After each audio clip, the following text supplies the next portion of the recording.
Dr.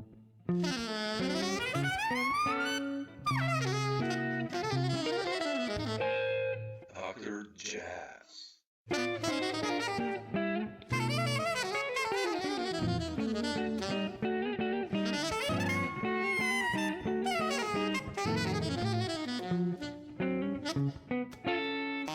wanted to ask you about your new quartet, the Being and Becoming. Yeah, And yeah. how did that one happen, actually? And why this group? They're all incredible. Maybe why is a stupid question, but like, how did No, it's you more form interesting this than that. lineup? Yeah.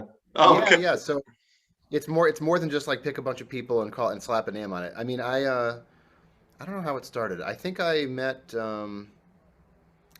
let's see. The original group was with a different personnel and even different instrumentation. Like this is maybe like in 2017 or something. It's kind of been a while. Already. Oh, wow. And it was I had met Joel and seen him play with a couple people. He did a gig with a friend of mine, Casa Overall, a drummer, and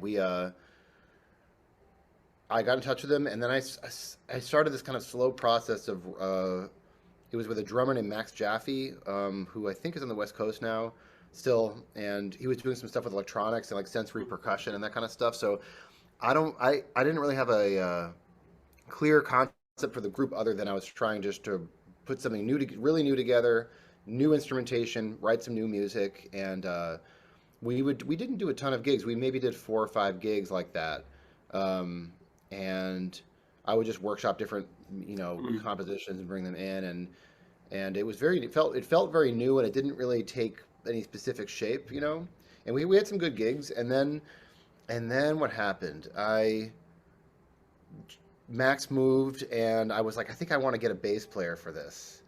And I know Nick Jozwiak for kind of a while actually. Like I knew him from playing with Aaron Burnett's bands, and he just seemed like the perfect guy because he can improvises amazing, and he's got incredible technique, and his arco chops are incredible, which is kind of unusual. Like they're unusually good for any type of bass player, Yeah. not just jazz. I'm not trying to dig at the jazz thing, but no, he's really amazing. So then Savannah, I had heard about just through word of mouth, and then I set up a gig for us in the summer of 18, and I think I'd never met her before actually.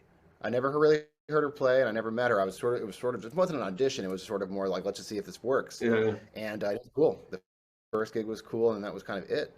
And then we just kept going. I mean, I think it took, bands take a little bit of time to be bands if you're not playing together a lot, So, and hardly any groups have that kind of opportunity to play together a ton. So, to further complicate things, I moved to Lisbon right after that, like in like the winter of 18 to 19, I moved. And so then I just tried to keep it going, and I flew back, and we did our record like in 2 days, like rehearsed in one day. Oh, wow. Okay. Recorded the next day, and that was it, and it came out real good. And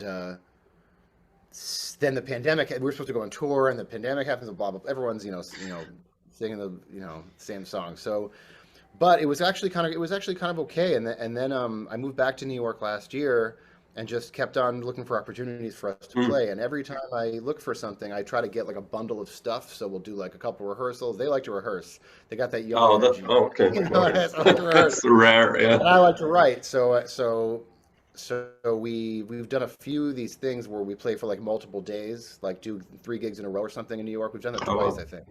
And that's a really good way it's almost like a fake tour or something like that.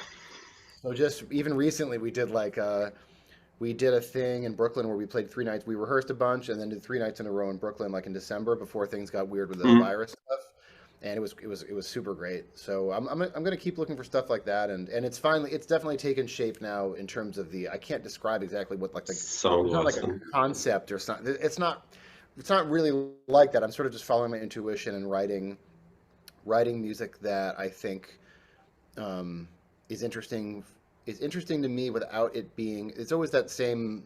I think a lot of jazz composers or people writing for improvisers are always worried about the same issues of like not over notating, not giving too many directions, but not. How to deal with that?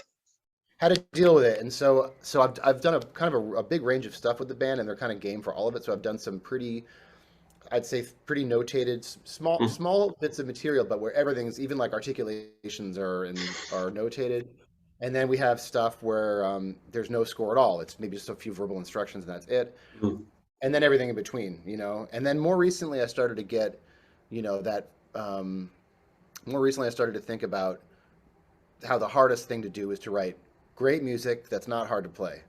You know, I mean, anyone can think of memorable, catchy songs that we all know that are like that. So Sure. that to me is like one of the highest peaks in terms of writing for a band. And so then I've recently started to put my energy into that, and it's actually gone well. Like I think back before we did that run in December, I sat down and for a few days and decided like I'm going to really try to do it. I'm going to try to write like, you know, 8-bar A section and like we just 4-bar B section and a coda, like really simple Oh, okay. structure.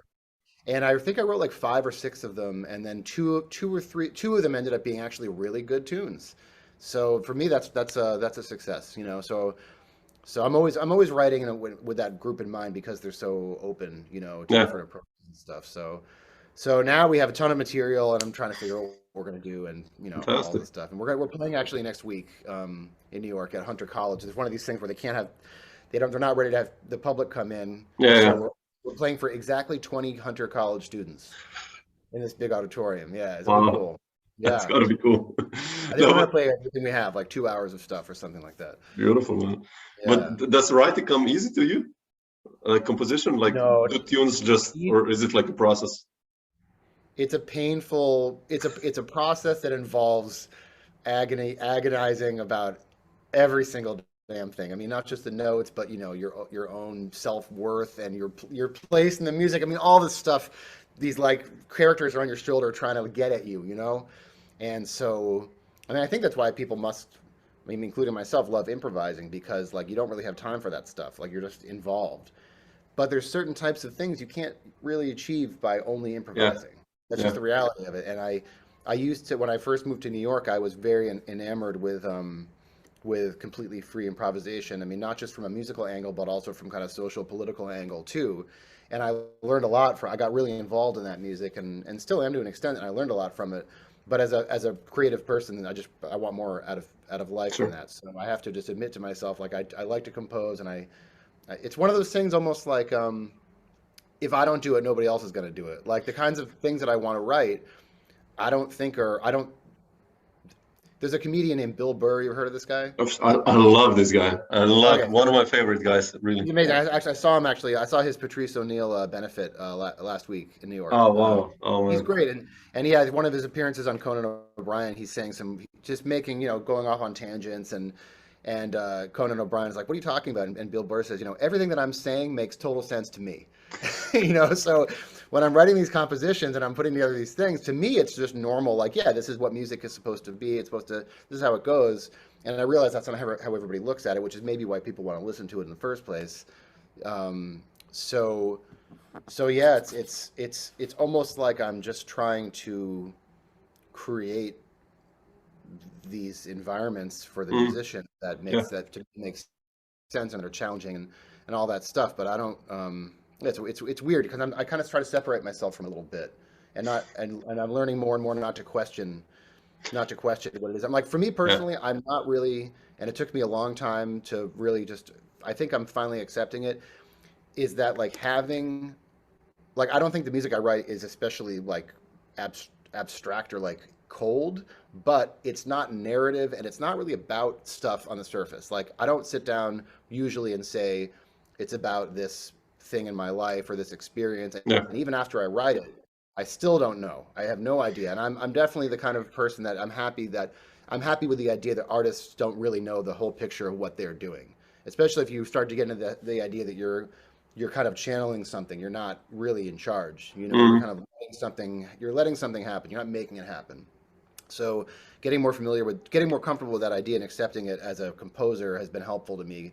So now I just write tons of material. I mean, a few weeks ago, I was like thinking about a tune for this band, mhm. and I thought the texture I was hearing was like, the sound of like an arpeggiator, like on an old like an analog Yeah. synth when it's really just bleeping and blooping all over the place, like basically randomly. I was like, that's what I want to hear. I want to hear me and Joel doing that.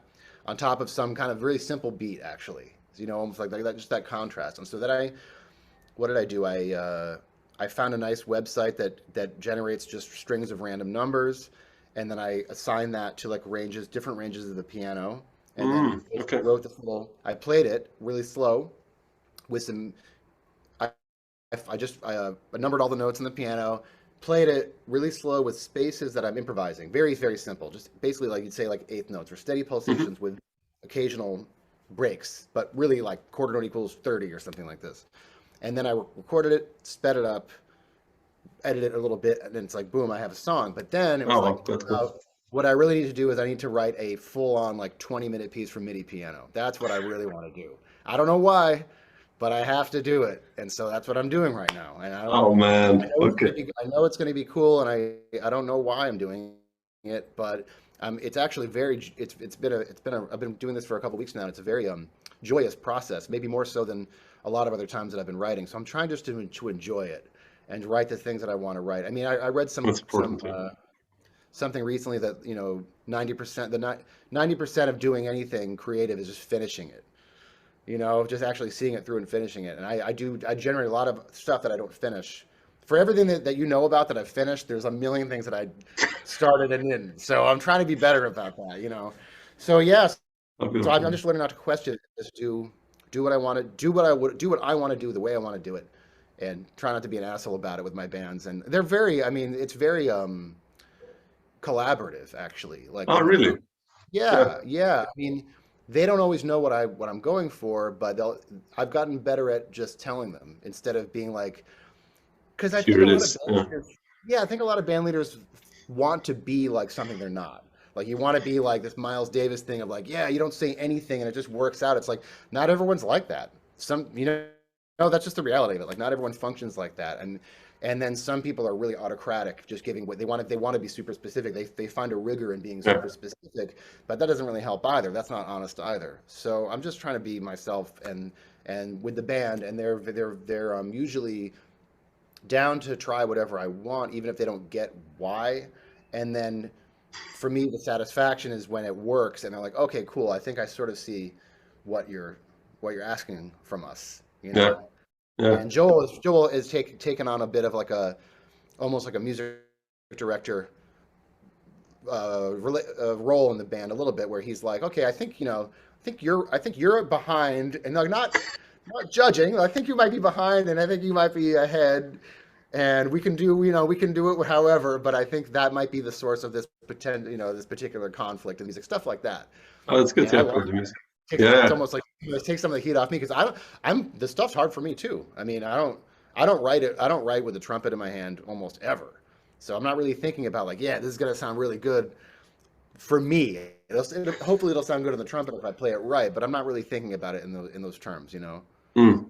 Yeah, when you write like tunes, let's say like Matrix or whatever, you say it's technically, I mean, it is technically complicated, but like, how do these things happen? Just naturally that they become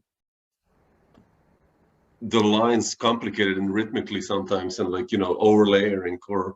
Yeah, it's not that complicated. I mean, like I've showed people that tune like in workshops and stuff, and it looks. Okay. I mean, I need to recopy it because like I think I did it really.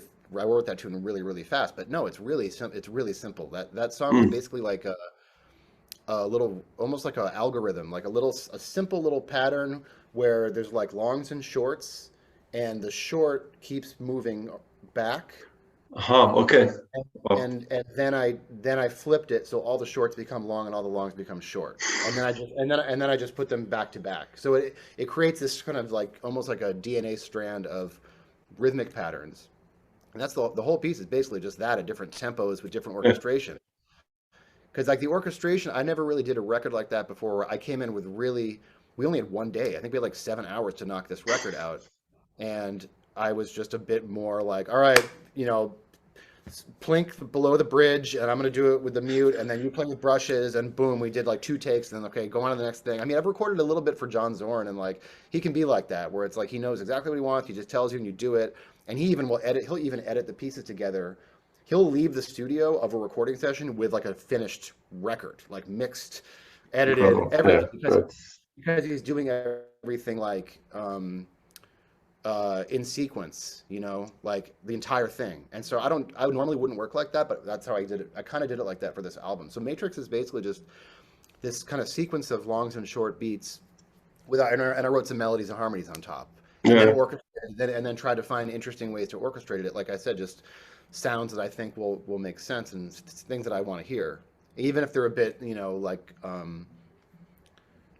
purposefully disproportionate or asymmetrical, or even if they don't make sense, you know, like to have all that stuff in the music, you know. So like a tune like that came together in a very kind of like composer with a capital C, just almost like Logic, just like, okay, I have this, let's put it upside down, and then the next section it'll be whoever's doing it won't be doing it, you know, and flip like stuff, really simple. Interesting. Wow. Procedure, because I know that we can improvise the rest. We don't need to have, I don't need to write like a super complex vibraphone line. You can just make that part up. I mean, for that particular piece, some other pieces, for instance, I'd have a really specific thing of like, no, I really want to have a line that does X, Y, Z thing. So really a lot of the thought processes, there's a lot of things that inform, like I'm checking different stuff out. I mean, not just music. Sure. And that's all. I started to think about it like this, like every piece of music that you write is like born out of a certain environment that you're living in. Mm-hmm. So like this piano piece that I'm writing, it's sitting in this, it's being born in this intellectual atmosphere that I've created for myself of like researching, you know, MIDI piano music and all, just various kinds of mechanical piano stuff, just to check the sources, like, you know, Nancaro is obvious, Ligeti, you know, Zanakis, Lenny Tristano, and being like, okay, because I love that stuff, but being like, okay, it's not that, but it's good to know that that's there. And then also checking out a lot of algorithmic computer music and finding out what I actually don't like about that stuff. You know, I mean, I found a kind of like a branch to grab onto because a lot of the idea of having like some system or some process that governs all of your compositional decisions. I mean, going all the way back to 12-tone music. Yeah. I mean, the criticism of that stuff is that it doesn't sound musical. That's often the criticism, and like some composers don't care about that. Some of them would just say, no, it does sound musical. Yeah. I was checking out this guy Horacio Vagione, who's like a Argentinian electronic musician, and theoretician, and he was along with Xenakis, like an early proponent of using algorithmic processes to determine the music. But his thing was like, no system, no matter how rigorous, it does not guarantee that it's going to be coherent. It just doesn't. So the term he used was direct intervention, which is just a fancy way of saying using his ears to kind of course correct and make it sound like he wants it. It's like music, you know. And his stuff it's super crazy. It's kind of like, I don't know if you know, like mid-century like tape music, like Bernard Parmigiani. Sure. It's kind of coming out of that world, but it's really his own thing. And I read a couple articles about his process, and that really inspired me. That it's like he would always be like getting in there and messing with the algorithms and messing with these huge processes that were unfolding material. And Xenakis did the same. I think I played a bunch of Xenakis and checked out his scores and stuff. And I think he was always messing with. He would have these Markov chains that would kind of like determine certain things, but he would use his ears and I, you know, so and also I'm just curious about the whole way that we've allowed that type of I mean, the idea of like algorithmic pattern searching and guiding our behavior. I mean, I basically think we're already living in the Matrix. Oh man, absolutely. It just turns out that it's really just fucking boring. That's the problem, is that it's not like there's not like alien ships and we're all like in leather and like fighting against the man. It's actually just like, oh man, like I'm being told that I want to buy this particular cat food because I like said it to my wife 2 days ago. I mean, it's more like that. And what's even more kind of scary is the way that we're even our like our real life non-internet behavior and ideas and speech patterns, all that stuff are kind of being a bit directed by algorithms, because I think it's probably just easier to sell stuff to people if they're more or less definitely same, you know, like so this, and I'm, you know, checking out like how a lot of that stuff, the kinds of people that were researching these things like there's this guy Jim Simons, who's like a hedge fund. He runs a huge hedge fund, but he's really one of the mathematicians, one of the first people to really think like, I think we could apply these things to like the stock market. Well, And yeah. people, I mean, now it sounds so normal. I mean, it's weird. Everybody does that now, but back in like the 60s, I think people were like, you're going to do what? So anyway, so this is like a general, like it's not like that's influencing the composition. It's more like I'm living in this environment that I'm making of like subject matter and just ideas. And then I'm writing this piece of music like in that space, you know? Yeah. And I think, Sure, right, yeah. Influenced by it's not that. so Sure. direct. I'm not gonna finish this piece and be like, this is a piece that's all about our dystopian algorithmic nightmare existence. Like it's not really about that, but it's informing it, you know? It's a critique, I guess. Yeah. That's the title, Yeah, right? yeah. That makes sense. Our What's that? dystopian algorithmic existence. Oh, That's the yeah, title, right? yeah. Right. No, but yeah, I got what you mean. Yeah, I mean, we're definitely influenced by that where we are and what we're. But really curious about this one, about this MIDI piano thingy. What will come It's out? so fun, man. I'm having a blast. You Yeah, know, that's I'm having a important. The blast with it. process. Yeah. Yeah, Yes, I'm having a bit more fun than I usually do. You know, maybe that's because it's important. also about it's kind of about my relationship to the piano. Like I can play a little bit of piano, but I'm not great. But as I'm making the piece, because I'm not doing any, I'm not sequencing it. I'm playing it. Everything that I'm doing, I'm playing myself, and then changing the Ah, speed, okay. things later. So it's not like one of these pieces where I'm like programming it in the computer. I'm actually recording it like on my key. I have this clunky old '90s Yamaha Clavinova at home Ah, okay. that I've been lugging around my whole life, basically, like all the moves in New York and all that stuff. It's like one of my few possessions that I've just kept with me, because we got it like when I was in my family. We got it like in the I want to say the '90s, where it was like, oh, maybe like it'll be like the kind of the family piano, but really no one was interested, and it wound up in my bedroom, and then that was just the end of it. So then I took it with me to New York, and I've had it ever since. So it's also like about my relationship to the piano and like just what that is all about. And I can feel myself getting not a better relationship, but it's just getting. It's like getting to know the instrument Yeah, a little bit better while I'm making the piece, and not really worrying about how primitive my technique is, because it's not really about that. You know, anything yeah, that I want to do in this piece, I can do if it's super, super, super slow. You know, so it's a really painstaking and really kind of analog and old-fashioned and stupid way to be making a piece that I have friends that could crank out a piece like this. They would just write a bunch of code. Like Sam Pluta could probably write code and crank out this piece like in 20 minutes. But it would be different. It means it would sound for different. sure. Yeah, yeah. I No, I but think this one's going to be a little bit more tethered to like my humanity, you know, no, but like cool. Nankara. I mean, Nankara had to punch. He had to do the calculations and make a graph, and then make sure that all the because he was doing these different tempo relationships. I mean, he Yeah, really had to make sure it was correct. I mean, I can't. What I don't understand about him is like if you punch the hole in the wrong place. I mean, I don't know if he had like whiteout or what he did or how he corrected stuff, but yeah, it must have been very painstaking and slow to make music man. that's so dense and so crazy. You know that I think I like But that dichotomy about his music.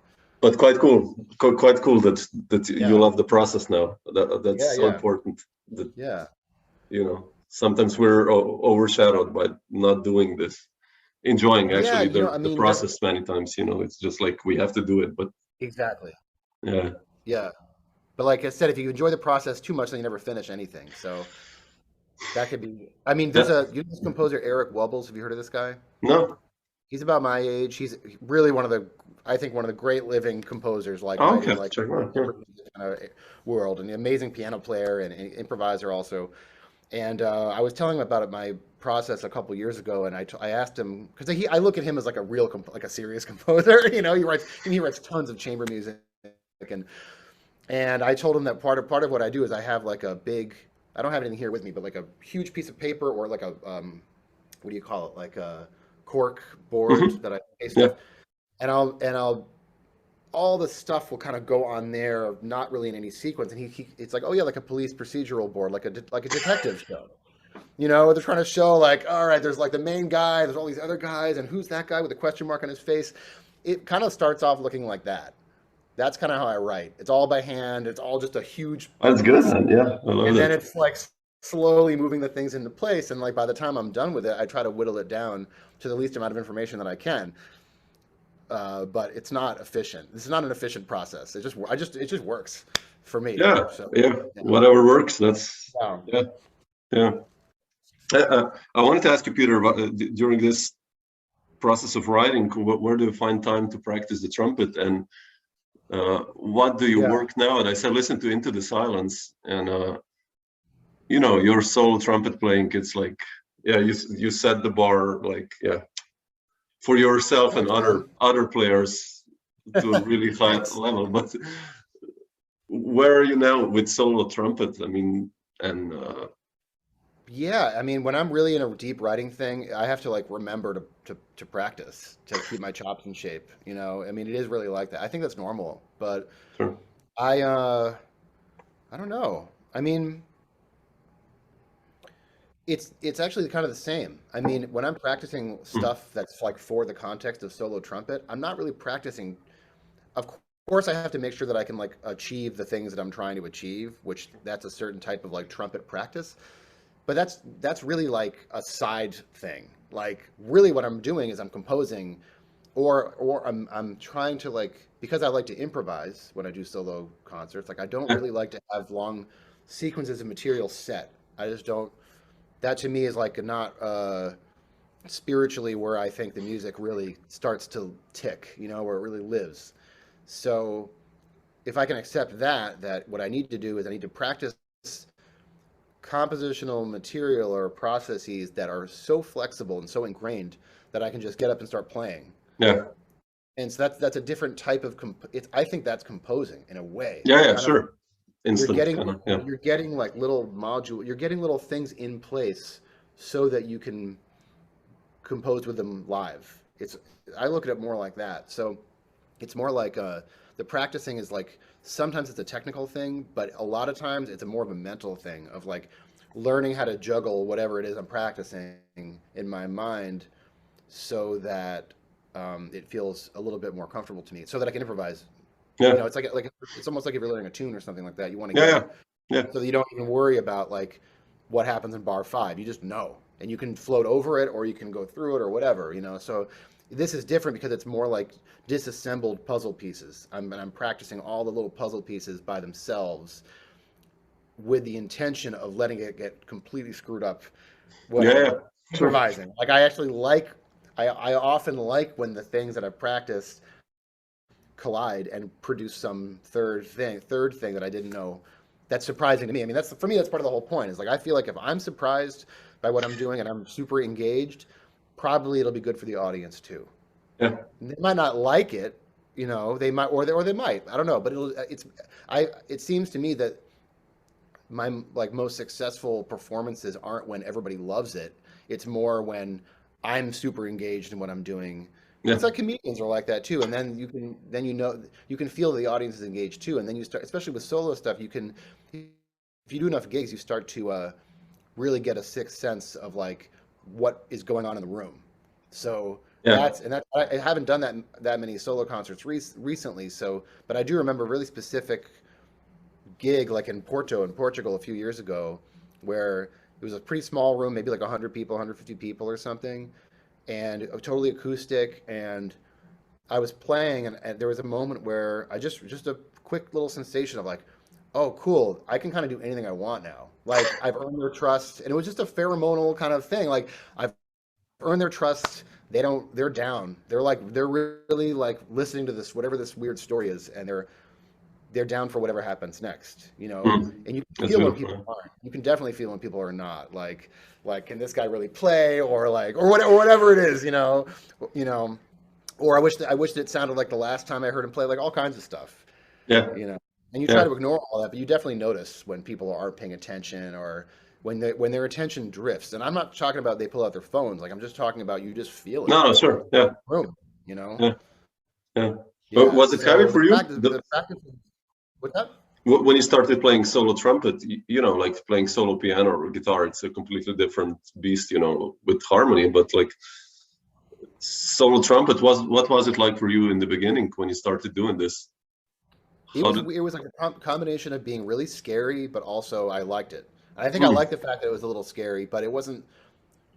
it's music. Like if that's kind of music. I mean, no one asked me to do solo trumpet. Yeah, I'm sure, just exactly. doing it. So it's like if I screw it up completely, it feels terrible, but it's not like nothing's gonna happen to me. I'm not gonna like lose my home or anything like that. So I mean, I started doing this in college. Like Already, I was okay. playing, I was improvising with a friend of mine. This guy Dave Remnick, who was a saxophone player. I think he still plays. I'm not sure, but he's a great composer also. And we had a duo thing. We were like doing these Mm. free improvised, very tight. Our whole thing back then was almost like a Webern type thing, like 30-second pieces. We would do concerts where we do like 30 pieces, like just back to back, like between like Oh, 30 seconds and 2 minutes. And we started to do like little solos to break up the flow a little bit.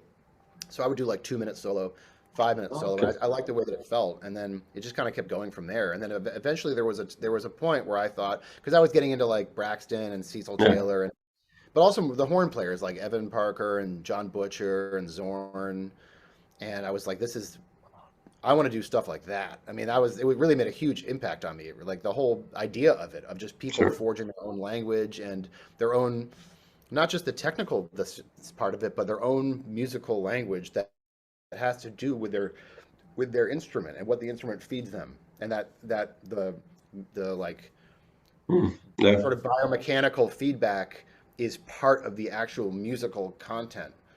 So yeah, when you wrote me the email to do this, you asked about Barry Guy. I mean, Barry's yeah. like that For also. instance, yeah, yeah, And as a person that was studying, I was playing jazz, and I was up to I was doing various weird things, in college. Of technically speaking, a classical trumpet major, and I enjoyed that stuff. But I knew that I was going to do something different, or I wanted to do something different. And at a certain point, it's like, okay, well, if I'm interested in, you can almost hear it like I saw that you're doing this Dolphy thing. yeah. And I remember thinking like, man, like Dolphy for me was like, okay, he's kind of like stretching the limits of like what he's generating material on his horns that normally fits into these musical structures that he's playing, either tunes or yeah, tunes. Tunes, yeah, sure. But I remember thinking like if you did it a little bit more extreme, there wouldn't be any sense in trying to fit that stuff into a tune framework. So like you have to sacrifice the tune to actually explore the music that you're making with this instrument and with these technical explorations of like Mm. the boundaries. So like someone like Barry Guy, it's like you can't have. I mean, you could try, but the idea that you're going to play a tune and then also have like wooden dowels between the strings and like metal preparations and playing bass, Exactly. it's like I don't really know if it's necessary. So I mean, the guy that ran the jazz department at Oberlin, where I went to college, was this guy Wendell Logan. Really interesting guy, composer, and he played some saxophone too. And I remember one time in his introduction to free jazz, the thing that he showed us first was a transcription of Charlie Parker on "Embraceable You," and yeah, and he was like, for his first joke was like this. He said, "This is black music," because the page was just covered in notes. And then the second thing he said was like, he was asking, like, what do you guys notice about this? And we're talking about it. And the point he was trying to make was like, can you see that if you took this a bit further, you don't even really need Embraceable You anymore. Like the amount of original Exactly. material this Yeah. person is generating doesn't depend on the song anymore. I mean, it could go in that direction. I never really heard anybody like make that connection before. Mm. I don't even know if that's accurate. I don't even know if the free jazz people were thinking about that kind of stuff at all. But to me, that made sense of like because it's like compositional. It's like that type of improvising. Yeah. With Embraceable You, it's like there's a million things going on. Yeah. Of course, Exactly. he's like deriving a lot of that stuff from the harmony that's going on in the song. But you could just as easily improvise that too. Yeah. Yeah. Sure. Yeah. Yeah. Yeah. Yeah. So that's that. So all that stuff kind of got my mind going, and then I started hearing like when I heard like a couple of back then it was like a little bit not pre-internet, but it was not easy to find about any of this stuff. I mean, it was really a struggle. So this generally the recordings that I could find were the stuff that came out the most recently. So I found some like Evan Parker CD from like 2001, Mm. or like stuff from the 90s, like with Paul Bley and Bar Yeah. Yeah. Phillips. I love that. A Yeah. record really made an impact on me also is the trio stuff with Matt Maneri, Joe Maneri, and Bar Phillips. Oh yeah. Yeah. Those Yeah. Yeah. two CDs, Yeah. Yeah. Pictures Yeah. of Repose. I can't think of it, Yeah. but That's yeah, it made a incredible. huge impact. Amazing. Yeah, yeah. That's So incredible. all that stuff was kind of going in my system, and it really felt like also I was doing like this contemporary music stuff, and which I enjoyed. But whenever I checked out the trumpet repertoire, the solo stuff, it was like it's fine. There's some good stuff, but it's not nearly. It wasn't nearly as impactful as because also it's some guy is telling you like Stockhausen's like you have to do this 8 times and within 11 seconds, and if you don't, then it's completely wrong. Part of me, Yeah. just my personality, I was like, fuck that guy. I mean, I can do this myself. Sure. I don't need this Sure. guy telling me to stopwatch. And then also the idea that you're creating the sounds and the language and all that stuff, that you're actually creating it yourself out of your own experiences, that seemed to be way more attractive to me. And so I kind of made a choice to do that. I never really went. I mean, I still do the contemporary music stuff sometimes, mainly in the chamber music area, which I really like. But as far as the solo stuff, it's like it was such a huge project to be like, okay, I'm gonna like try to make my own thing. It seemed kind of daunting, but it was really it's been fun. Yeah, But then definitely. after doing it for a long time, the whole problem you get into is like, okay, well now I've created this Frankenstein or this weird avatar, and I don't want to be Peter Evans anymore. You know what I mean? These are classic improviser questions, and so. But the good thing is I've gotten to meet and hang with so many older musicians that have been down this road already that it's like to have conversations with people that have been doing it to sit down like with Evan. Yeah, And exactly. I remember one time, like a long time ago, I was like, oh God, like I didn't feel like I played anything, super new to me tonight. And he was just like, dude, this is what it is. I mean, we got to figure something out, I mean, and I like that, But Yeah. I don't push the solo stuff that hard. Like every once in a while, some musician will ask me for advice on like bookings, like solo tours, and it's like I haven't done that many of them. Like I do them, but if I get like an offer for like a big thing, I'm generally going to throw that at a band to put something together. Like I'm Yeah. not, I mean, I do love doing the solo concerts, and it has a certain place in my life, but it's not like I wouldn't drop a lot of the stuff that I'm doing just to tour. I think playing Sure. only solo or playing solo a lot can really mess with you. I think it can actually mess up your musicianship and it can mess up your technique. I mean, I'm worried about that kind of stuff. Like if it's like looking in the mirror, if like you can't just look in the Oh, mirror all the sure. time, Yeah, And sure. I know that part of the idea of playing solo is you're trying to break through the mirror or trying to get past it, but I don't trust that completely. And even someone like even Steve Lacy said stuff like that. He was like, it's not really healthy to just be doing that all the Yeah. time. Yeah, I I agree. Yeah. definitely believe that. Yeah. Like you mentioned Evan and Barry. Yeah. How did you hook up with these guys? Being European Weird. improvisers. I mean, it's everything is one world, but still, like, Hmm. the British improvisation scene kind of built its own language also, and Evan Yeah. especially and Barry. Like, how did you hook up with these guys in the beginning? Like these connections? With Evan, the connection was Marcus Stockhausen, the trumpet player. Oh, really? So Really? yeah, so I Oh, met wow. Marcus at this like seminar. Like right after I graduated college, I drove to this thing in upstate New York, mainly to meet him because he was going to be doing stuff about improvisation. I mean, I didn't know that many people are interested in any of this stuff. So it's sort of like, Hmm. oh wow, there's a thing happening that I could go to, and there's going to be this guy talking about these concepts. Like it was very isolating. It was not like now, where like you can easily find thousands of people that are Yeah. interested in this stuff. Like I just didn't know. I was pretty young. I was like 21, but I didn't know where to find like-minded musicians. So I saw that Marcus was going to be at this. It was like a classical trumpet seminar. So I saw he was going to be there, and I went and we hung out. He was super nice, and he was like, "So what are you into?" And so he was asking me who I was listening to and stuff. I mentioned Evan. He's like, "Oh, I know him. Like we play together sometimes. I'll introduce you or somehow."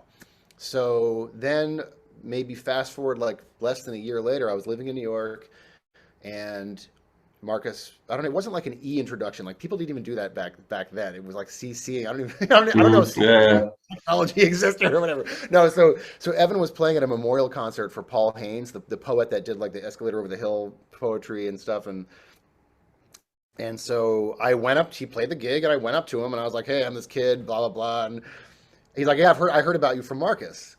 And so then he was like, come to this place I'm staying at, for, tomorrow afternoon. I went there. We talked a little bit. I gave him some music, and that was kind of it. And so then we just stayed in touch like every few months or something. And I made this little solo recording like myself, like in a church, Hmm. and I sent it to him just because I thought he would. I had like these little CDRs I was just burning for friends, And I sent him one, and he's like, "This is awesome. Like, what are you going to do with this?" And I said, "I don't know, nothing. I mean, no one knows me, so nothing. I'm going to do nothing with it." And so he was like, "I'll put it out."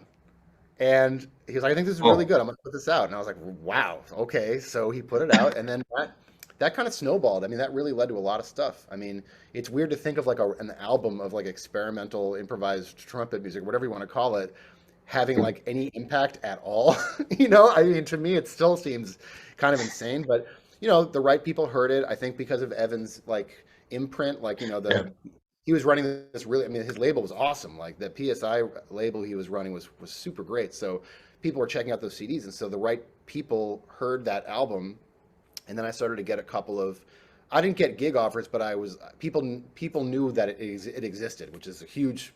That's Yeah. like the biggest struggle, right? Sure. Yeah. And that just kind of a lot of small things happened from there. But the funny thing is that when I finally went over there to like London, and it's like I sort of got grandfathered into that.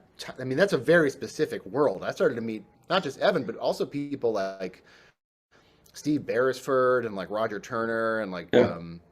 but a lot of really interesting musicians that are I don't think I ever met him, but Roger Smith, the guitar player, like nobody really knows these people in New York. They should. Steve Beresford, I think more people know because he's Yeah. since he He's does more. a Yeah. Yeah. range of stuff. But I was just so fascinated with John Russell, the guitar player. Like I was just fascinated with these guys. I thought they're all so weird and so idiosyncratic and and yeah. Then later I got to meet like Pat Thomas, the pianist, Yeah.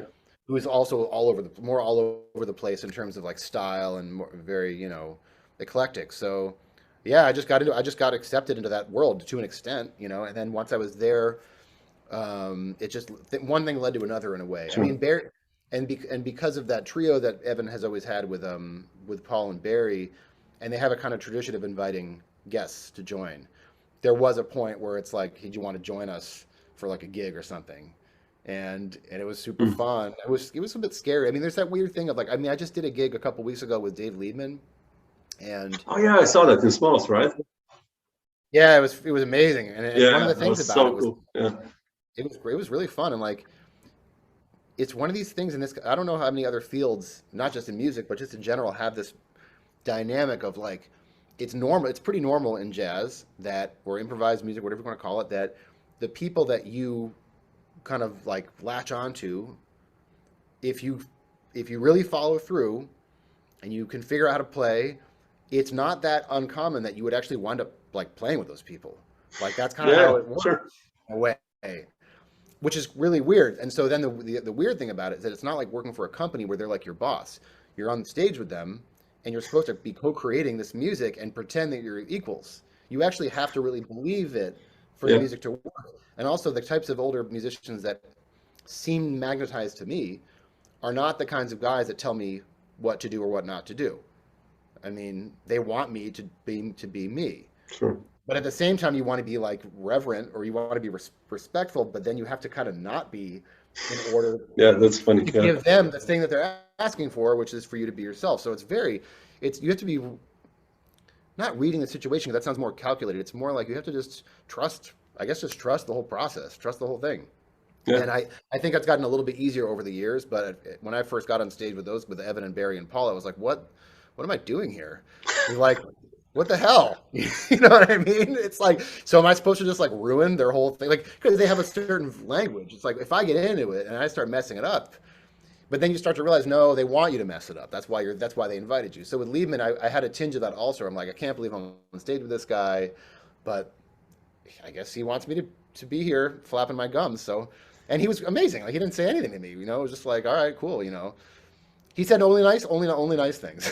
You know, it's like it was very encouraging. So I think it's a really a special dynamic. I think in this music, Yeah. that thing. Sure. You know, Yeah. the intergenerational thing. And now I'm 40 now, so it's like now I'm playing with younger people, you know, and trying to deal with it from the other angle of like, can you please stop respecting me and just play? You know what I mean? It's like I don't want to It's be on stage with bizarre. people Yeah. that are, oh, you've been around. It's like I don't care about that. Just please make me look bad. That's funny, man. Yeah. Yeah. No, I wanted to ask you about these. Yeah, the story with Barry and Evan. You know, basically Evan, what he did, with his extended techniques and breathing on saxophone. It's like, Yeah, no, it had a huge impact on me when I yeah, first heard it. I never heard exactly. anything like it.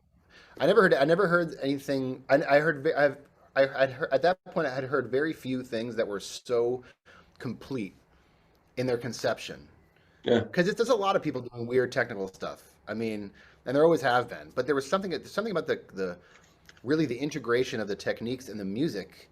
Like the music actually depends on the techniques, but he might not have found that music unless he developed the techniques first. So it's this weird chicken and egg thing, and he talks about that pretty openly, about how mysterious that process is. And I love that aspect of it actually, mm, of like you find something at the periphery of what you're able to do that might even be like kind of a mistake, and then you try to master that, and all of a sudden that's part of this language that you're speaking and that who you you are. kind of Yeah, just yeah, discovered by accident, but now you're like an expert at it. I mean, it's super weird, and there's not a lot of room for that in other types of music. I mean, I think maybe the music has to be improvised or has to be very yeah. individuated for it to even be allowed to happen, or you have to only play by yourself. I mean, and that's when it gets into some other. They can raise some problems, actually. You know. Yeah. No, but yeah, it's true what you said. Yeah, he created his own language and world completely. Evan. I mean, that's incredible. Like, yeah, He did, but I think one of the things that I was impressed by, especially early on, was that he's very adaptable, and I think he can kind of get on stage and play with pretty much anybody that anyone. wants to Yeah, play with him. And there's other like Taborn, Curry Taborn's kind of like that too. Like, kind of can just put him with anybody, and he'll sort of just yeah, he'll sound like himself, but he'll also adapt, which is incredible. Yeah, very tricky. It's easy to the type of person that can get along with everybody is the type of person that I don't really like that much. But if it's tethered to like a really strong sense of individual purpose musically, then it can actually happen. If you don't lose that, then you can actually you can yeah, make yeah, it work, with the right spirit, yeah, definitely. You Yeah. you mentioned Psy, like Evan's record label, and Yeah. I wanted to ask you about more and more. Yeah. And you've pretty early in your career, you kind of started doing it on your own. And what led you to that? And how have you coped with that through years? And why Yeah. primarily? I mean, Do you have your own label? Do you put stuff yeah, out yeah, yeah, yourself or yeah. yeah. Well, so it's not unusual, and it wasn't unusual when No, I it's not started doing it. unusual anymore. I mean, now it's like almost better to do it. I mean, Yeah. Well, I got really lucky. I mean, I think that because I didn't really start doing it until I know I was I know it seems early, but actually like I kind of had a career by then. Like yeah, so that made it a lot easier. Like I had released records on other labels and had been touring and all this stuff, and then what really happened was when I made this record Ghosts, yeah, it was the first record that I like put everything into. Like I saved up my own money. I booked the studio. I rehearsed. I like paid the musicians like New York. It was like some real New York thing, Like it felt like wow, I'm like really doing it. But it was my own music and when I finally had it done, it was the kind of thing where I had a finished record, all mixed, edited, everything, mastered, and I was just shopping it around, sending it to these labels. And same. And by this point, it wasn't like I expected anybody to be like, "Oh my God, of course we'll put it out." But I was a bit like deflated by what happened, which was like, "Oh yeah, maybe like in 2 years we can put it out," or yeah, like, yeah, I mean, the thing that really pushed me over the edge a little bit was there was a I'm not going to say who it was, but a really awesome label that puts out like modern music, modern jazz, basically. They were like, we really like it, but you have a standard at the end. There's a version of Stardust with like two pianos and electronics, and they were like, we have a no standards policy, so we don't want to. And I was like, what kind of jazz? Like the whole problem with this is that like usually it's like, can you please make a record of all standards? That's what it used to be. yeah, yeah, So exactly. here I am, with this album, and there's a standard on it. Like, sorry, and I was just like, this is so stupid. Why am I trying to like? I mean, they might even have their reasons, but it's like I can't be trying to figure out why these people want to do what they do. So I should just do it myself. And it Mm, was pretty analog. I mean, it was like no Bandcamp or anything like that. I mean, it was like the old thing. It's like get the CDs pressed, have them mailed to you in the boxes. People buy them, with PayPal. You have to go to the post office, and I was just going to the post office all the time, mailing the CDs. And that album did really, really well. it came out at just the right time where like I Yeah, was in like some magazines and stuff, so like people knew about it. I think Wire magazine did like an article about me, so like it all just worked. And I was like, well, it can't go this well every time. You know what I mean? sure. And it didn't. Of course it didn't. It's fine. So after that, but I liked it. I liked having control over it actually, and just doing it the way I wanted, and not having to worry about the timeline or anything. And so, yeah, so then I just kept doing it. And I was like, all right, I have all these other bands, like the Zebulon trio with Bear Yeah, and yeah, yeah. Casa. I was like, I want to make a live album and I want it to be like, 80 minutes long. And I just had these ideas and I just would do it. And like, I'm not that great at it. I mean, like, I'm not like, I don't know if you know Weasel Walter. Yeah, sure. He's been running Ugg Explode since he was like 5 years old. I mean, he's very fastidious about it and he's super organized. He puts out a lot of other people's music as well. I'm not like I don't I just can't do that. It's just not like I don't know if it's the time or the energy or whatever. I mean, I'm kind of organized, but not like that. And so I did put out a couple other people's records that didn't that I just didn't have the time. I was like on the road, so it's like I just didn't do that great of a job. So I've just decided to work within my means and Yeah, I do the record that I want to do. And when Bandcamp came along, that really helped a lot. that helped a lot. Yeah, yeah. I'm worried that Bandcamp's getting too big, actually. That it's becoming kind of like a needle in a haystack kind of thing. Like, if you ask somebody, find some truly great music on Bandcamp. I mean, I know they have their newsletter, that helps a little bit, but it's like, man, it's kind of getting a bit ridiculous. But so then the problem is kind of this internet um, grouping type of thing where like Yeah. I have like a bubble of like extremely loyal fans, but getting new people on board is difficult. And I don't make it that easy for other people too, because I'm not like on the computer all the time. I'm not like a social media guy. So it's easy. I could easily see somebody being like, well, dude, this is all your own fault that like nobody knows about these records. And I can accept that, of course. But so that's just the reality. So I have my little cottage industry like album, my record label. I make the records. I've learned things along the way. Like in 2018, I had all these, it was getting backed up. I had all these albums that were like kind of done and I was like, well, what if I put out like five records at once? That'll kind of look cool, right? Nope. It actually had a canceling effect, and no one Yeah. really noticed any of them. So I was like, okay, so don't do that again. And then during the pandemic, unexpectedly, like so, Being and Becoming was done basically. And what else was done? That record from the solo concert in China Yeah. was also done. And there was something else that was And the done too. standards thing. That came a bit later, but yeah, in 2020, I just was able to put out records, and people were kind of hungry for Yeah. new stuff, and people also there's this whole thing of supporting artists and all that. It was a good period, and like the records that I put out in the pandemic actually did really really well. I mean, I think by any standard. I mean, so I have to I even though I'm saying it's like okay, like nobody knows about this stuff, like I cannot complain. Like it's doing fine. I guess I just wish that I wish it was easier to reach. I had this conversation with Jeremiah Zimmerman recently, where it's like the older you get, and the more you are really finding your voice separate from any particular style, you start to make albums that I'm trying to think of a recent example. I can't think of something.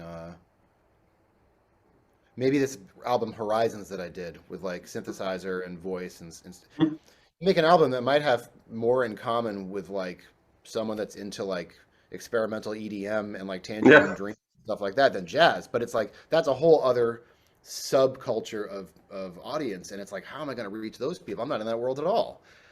I'm in this Exactly. jazz world or experimental music thing, so it's like oh man, how am I going to like even find like how would those people even find this? It's impossible, and that's the thing that kind of bums me out a little bit about the micro group you Yeah. know, Yeah. culture subculture thing. 'Cause it's great if you're into some weird thing, then you can easily find that weird thing. But if you, it's kind of hard to like jump into other dimensions. So that's what I'm trying to Definitely. figure out Yeah. right now. But so yeah, so with the records, I just keep doing it. I mean, at, every once in a while when somebody asks me about this, they're like, well, I mean, you could probably just like you could probably just get on an awesome label. It would be, and anybody would be happy to have you. I mean, that's what's a flattering thing to hear, but it's like, man, it's just not true. It's just not how it is. Like record labels are not beating down my door to release stuff, and I don't think that if I sent one of my albums to like some nice label, like really prestigious label, I just don't think that they would care. That's what I think. you know, please prove me wrong. No, but to actually, the thing is, when you do it yourself and you actually put out music that you're really proud of, and if they do well, if like, I mean, I don't Yeah, I don't turn a big profit, but I always pay the musicians. Like I'm not like in the red for any of the records. So it's like it's it would be hard important. to Yeah. like buy me. It would be hard to buy me out of that situation. Actually, it's like because a lot of times with labels, it's like okay, well we're gonna own the music or whatever. We're gonna take this And you cut. buy albums and yeah, you buy Yeah, it's copies. like I don't want to Yeah. do any of that. Like Yeah. what's in it for me? So that's I think I may be at a bit of a crossroads with that kind of thing, and we'll see if I change direction. But right now it's just kind of how it is. Yeah. Doing it myself. But like I said, everybody's doing that. So. Yeah. It's good. I definitely feel a little bit bad for people that are starting from like if I meet like a student or something, or like I'm gonna release it myself like on Bandcamp, it's like, oh my God, like no one is gonna listen to this. Like no one will Yeah. even know that it's there. But what I always say to people like that, like younger musicians, it's like, I mean, it's hard now with COVID and stuff, but like I'm not very ambitious with brand stuff. I'm not on social media, but I play all the time.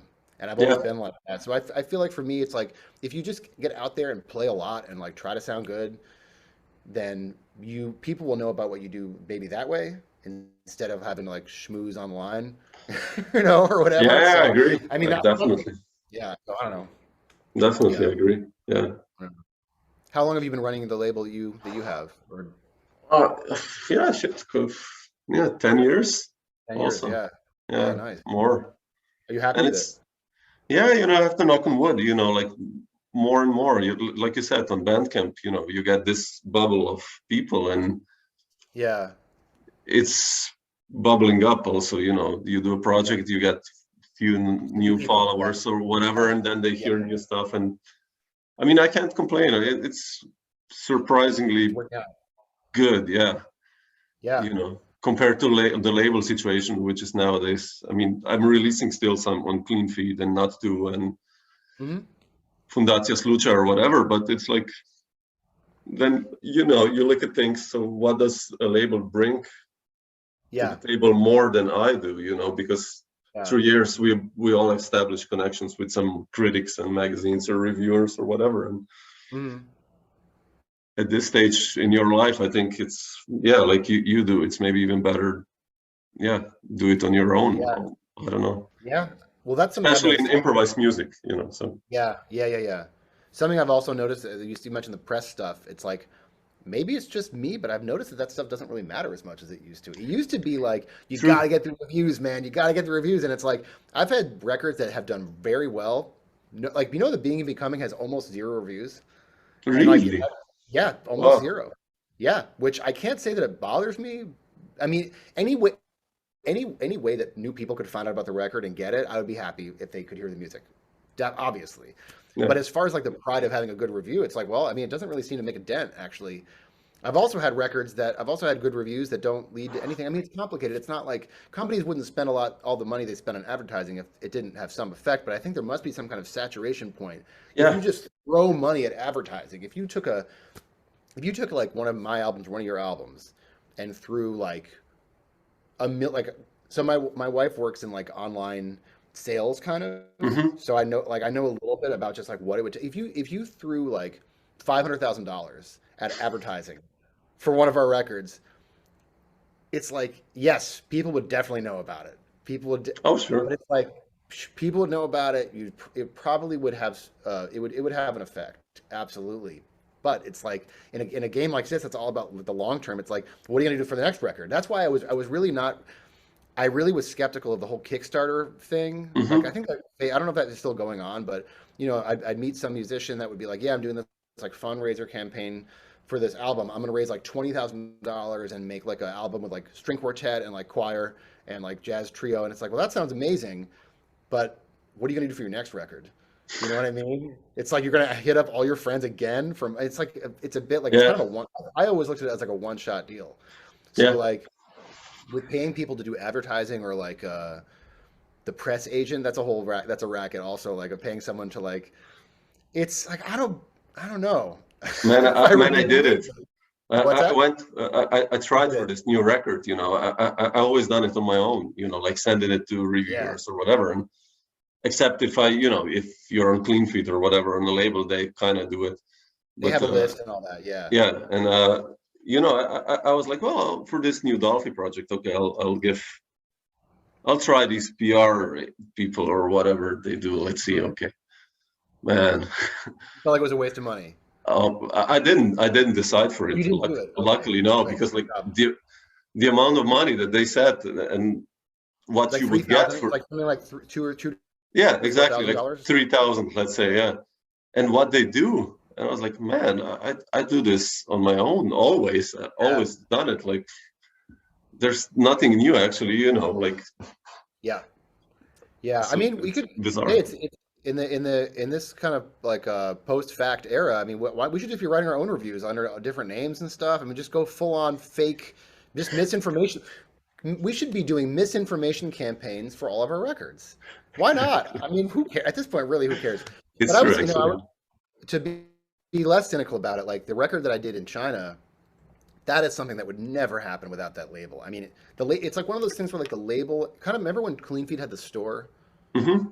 It's like that, but in Shenzhen. So they have a store with the house bar. It's a kind of scene you come and like jam, people play.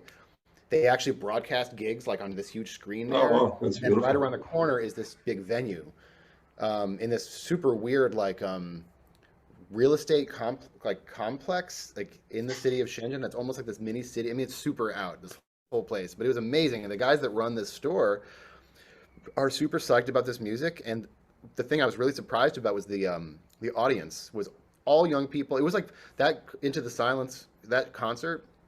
I want to say there was about 500 people below the age of 30 just losing their minds. Wow, and it was like super awesome, like Japanese free jazz, like Pat Thomas and Hamid Drake played duo.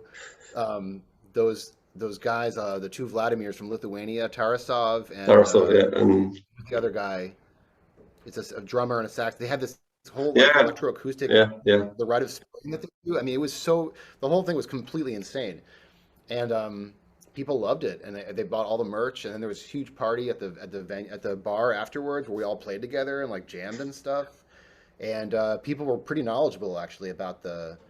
I think that this Old Heaven, I think they used to do like a radio station or something. They used to kind of like, and they knew about really obscure like Toshinori Kondo and Steve Beresford albums from the 80s, all kinds of stuff. And when they put that out, because of just the way that the trade works between mainland China and the rest of the world, they're like, we really can't do anything. Like, we can sell this album at our store in China, and that's kind of it. So if you want it, basically worked out a deal where it's like, okay, I'm going to sell it digitally on More is More. You guys sell the actual physical and digital on your own thing, and I think it's gone well. I mean, it was a place that I was really hoping to go back to, in the last few years. They're still, I'm in touch with them. They're still there, but I mean, that was an amazing like new audience and just new thing. It's nice. That table. That's cool. Yeah, that's quite cool. Yeah, incredible. Yeah. We'll see what happens. It's bizarre. I always question now this.